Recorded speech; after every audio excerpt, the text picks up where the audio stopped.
মূলত কি নিয়ে এই পুজো, জোরে বলো। আজকের যে উৎসব এটা হচ্ছে বিপদচারিণী উৎসব।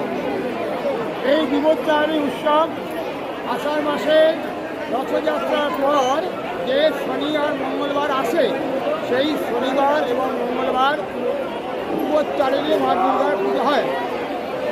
ভগবান কাল থেকে এই সর্বমা মন্দিরে মা বিপদচারিণী হিসেবে, বিপদ নাশিনী হিসেবে মা সর্বদা কাজে পুজো দেন।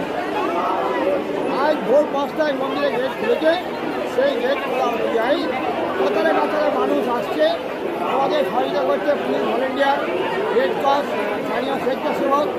এরা মানুষকে যতটা পারে সহযোগিতা করে মায়ের মূর্তি দর্শন করার ব্যবস্থা করছে। এই সামনে এখানে পুষ্পাঞ্জলি হচ্ছে, এইখানে নাটমানি পুষ্পাঞ্জলি হচ্ছে এবং কথা বলা হচ্ছে, সুস্থ ব্যবস্থা হচ্ছে। বেশি ভিড় হয়েছে বলে একটু অসুবিধা হলেও মায়ের কাছে লোক আসতে পারছে। এটাই হচ্ছে আমাদের দাসপুরের পক্ষ থেকে সমস্ত মানুষকে আমরা অভিনন্দন, মায়ের আশীর্বাদ পাঠাচ্ছি। মূলত কি এবারে কি বেশি ভিড় আগেবারের থেকে? অ্যাকচুয়ালি গ্রাম বাংলার ভিড়, গ্রাম বাংলার লোকেরা মা সর্বভারতের মঙ্গলবারটাই পছন্দ করে। প্রতি বছরে প্রথম দিন মঙ্গলবার পরে সেইটা বেশি ভিড় হয়, এটা আমরা ভগবান দেখেছি। যারা যে শনিবারটা আছে অথবা কম হতে পারে, এবার কি বছরের প্রথমটা এটা? আপনার নাম আর পরিচয়?